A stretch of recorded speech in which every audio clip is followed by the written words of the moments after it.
बादशाह को इस्लाम की दावत और उसका मुनाजरा। अभी ये मशवरे हो ही रहे थे कि थोड़ा थोड़ा करके ये बातें वक्त के बादशाह तक पहुंच गई। उस जमाने में इराक के बादशाह का लक़ब नमरूद होता था और ये पब्लिक के सिर्फ बादशाह ही नहीं होते थे, बल्कि खुद को उनका रब और मालिक मानते थे, और पब्लिक भी दूसरे देवताओं की तरह उसको अपना खुदा और माबूद मानती और उसकी इस तरह पूजा करती थी जिस तरह देवताओं की, बल्कि उनसे भी पास व अदब के साथ पेश आती थी, इसलिए कि वह अक्ल व शऊर वाला भी होता था और ताज व तख्त का मालिक भी।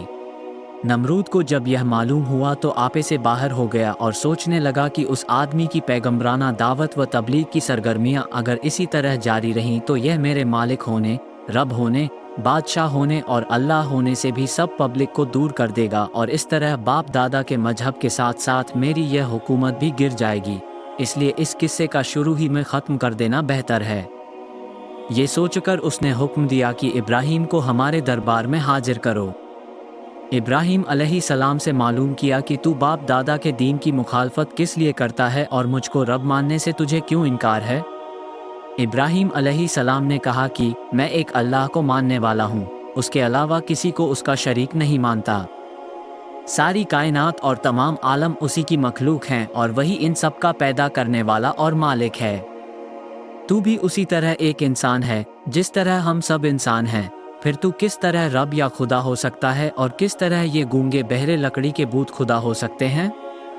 मैं सही राह पर हूँ और तुम सब गलत राह पर हो, इसलिए मैं हक की तबलीग को किस तरह छोड़ सकता हूँ और तुम्हारे बाप दादा के अपने गढ़े हुए दीन को कैसे इख्तियार कर सकता हूँ। नमरूद ने इब्राहिम अलैहिस्सलाम से मालूम किया कि अगर मेरे अलावा तेरा कोई रब है तो उसकी ऐसी खूबी बयान कर कि जिसकी कुदरत मुझ में ना हो। तब इब्राहिम अलैहिस्सलाम ने फरमाया, मेरा रब वह है जिसके कब्जे में मौत व हयात है, वही मौत देता है और वही जिंदगी बनाता है। टेढ़ी समझ वाला नमरूद मौत व हयात की हकीकत से ना आशना कहने लगा, इस तरह मौत और जिंदगी तो मेरे कब्जे में भी है, और यह कहकर उसी वक्त एक बेकसूर आदमी के बारे में जल्लाद को हुक्म दिया कि उसकी गर्दन मार दो और मौत के घाट उतार दो। जल्लाद ने फौरन हुक्म पूरा किया और कत्ल की सजा पाए हुए मुनिम को जेल से बुलाकर हुक्म दिया कि जाओ, हमने तुम्हारी जान बख्शी की। और फिर इब्राहिम की तरफ मुतवज्जह होकर कहने लगा, देखा मैं भी किस तरह जिंदगी बख्शता और मौत देता हूँ, फिर तेरे अल्लाह की खास बात क्या रही। इब्राहिम अलैहिस्सलाम समझ गए कि नमरूद या तो मौत और ज़िंदगी की असल हकीकत नहीं जानता और या लोगों और पब्लिक को गलत फहमी में डाल देना चाहता है, ताकि वे इस फ़र्क को समझ न सकें कि ज़िंदगी बख्शना इसका नाम नहीं है, बल्कि ना से हाँ करने का नाम ज़िंदगी बख्शना है। और इसी तरह किसी को कत्ल या फांसी से बचा लेना मौत का मालिक होना नहीं है। मौत का मालिक वही है जो इंसानी रूह को उसके जिस्म से निकाल कर अपने कब्जे में कर लेता है। इसलिए बहुत से फांसी की सजा पाए हुए और तलवार की जद में आए हुए लोग जिंदगी पा जाते हैं, और बहुत से कत्ल व फांसी से बचाए हुए इंसान मौत के घाट चढ़ जाते हैं और कोई ताकत उनको रोक नहीं सकती। और अगर ऐसा हो सकता तो इब्राहिम अलैहिस्सलाम से बातें करने वाला नमरूद गद्दी पर ना बैठा होता, बल्कि उसके ख़ानदान का पहला आदमी ही आज भी उस ताज व तख्त का मालिक नजर आता। मगर न मालूम कि इराक के इस राज्य के कितने दावेदार ज़मीन के अंदर दफन हो चुके हैं और अभी कितनों की बारी है। फिर भी इब्राहिम अलैहिस्सलाम ने सोचा कि अगर मैंने इस मौके पर मौत और ज़िंदगी के बारीक फ़लसफ़े पर बहस शुरू कर दी तो नमरूद का मकसद पूरा हो जाएगा और लोगों को गलत रुख पर डालकर असल मामले को उलझा देगा, और इस तरह मेरा नेक मकसद पूरा ना हो सकेगा और हक़ की तबलीग के सिलसिले में भरी महफिल में नमरूद को लाजवाब करने का मौका हाथ से जाता रहेगा। क्योंकि बहस व मुबाहसा और जदल व मुनाजरा मेरा असल मकसद नहीं है, बल्कि लोगों के दिल व दिमाग में एक अल्लाह का यकीन पैदा करना मेरा एक ही मकसद है। इसलिए उन्होंने इस दलील को नज़रअंदाज करके समझाने का एक दूसरा तरीका अपनाया और ऐसी दलील पेश की जिसे सुबह व शाम हर आदमी आंखों से देखता और बगैर किसी मंतकी दलील के दिन व रात की ज़िंदगी में उससे दो चार होता रहता है।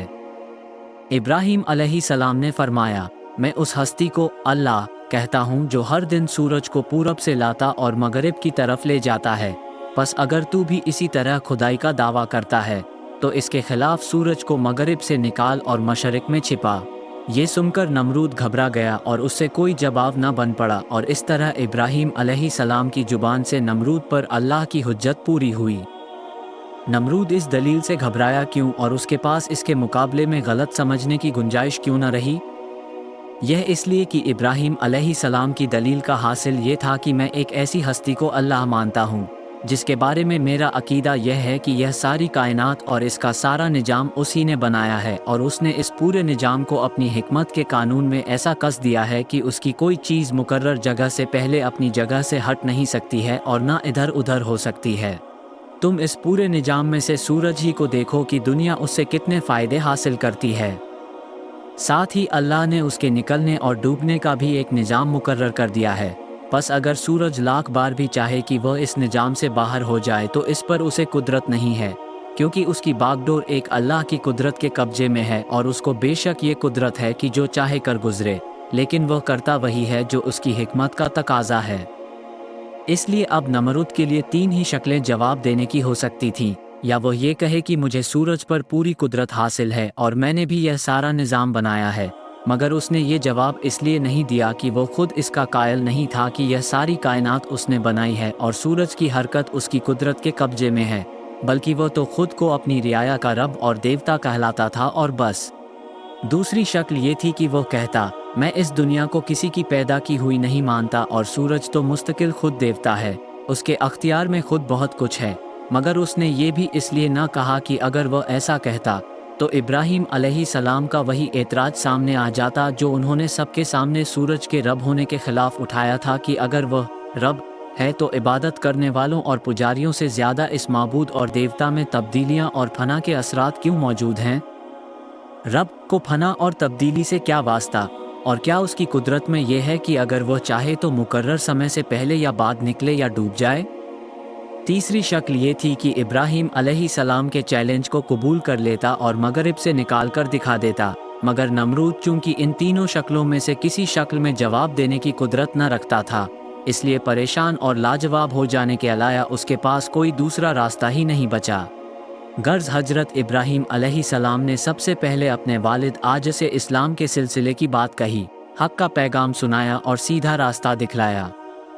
इसके बाद आम लोग और सब लोगों के सामने हक को मान लेने के लिए फितरत के बेहतरीन उसूल और दलील पेश किए, नरमी से, मीठी बातों से, मगर मजबूत और रोशन हुज्जत व दलील के साथ उन पर हक को वाज़ेह किया, और सबसे आखिर में बादशाह नमरूद से मुनाजरा किया और उस पर रोशन कर दिया कि रब होने और माबूद होने का हक सिर्फ एक अल्लाह ही के लिए सबसे मुनासिब है, और बड़े से बड़े शहंशाह को भी यह हक नहीं है कि वह उसकी बराबरी का दावा करे, क्योंकि वो और कुल दुनिया उसी की मखलूक है और वजूद व अदम के कैद व बंद में गिरफ्तार। मगर इसके बावजूद कि बादशाह, आज और आम लोग हजरत इब्राहीम अलैहिस्सलाम की दलीलों से लाजवाब होते और दिलों में कायल, बल्कि बुतों के वाक़ये में तो जुबान से इकरार करना पड़ा कि इब्राहीम अलैहिस्सलाम जो कुछ कहता है वही हक है और सही व दुरुस्त। फिर भी उनमें से किसी ने सीधे रास्ते को ना अपनाया और हक कबूल करने से बचते रहे, और इतना ही नहीं बल्कि इसके खिलाफ अपनी नदामत और जिल्लत से मुतासिर होकर बहुत ज़्यादा गैज़ व गज़ब में आ गए, और बादशाह से रियाया तक सब ने एक होकर फैसला कर लिया कि देवताओं की तौहीन और बाप दादा के दीन की मुखालफत में इब्राहीम को दहकती आग में जला देना चाहिए, क्योंकि ऐसे सख्त मुजरिम की सज़ा यही हो सकती है और देवताओं को हकीर समझने का बदला इसी तरह लिया जा सकता है।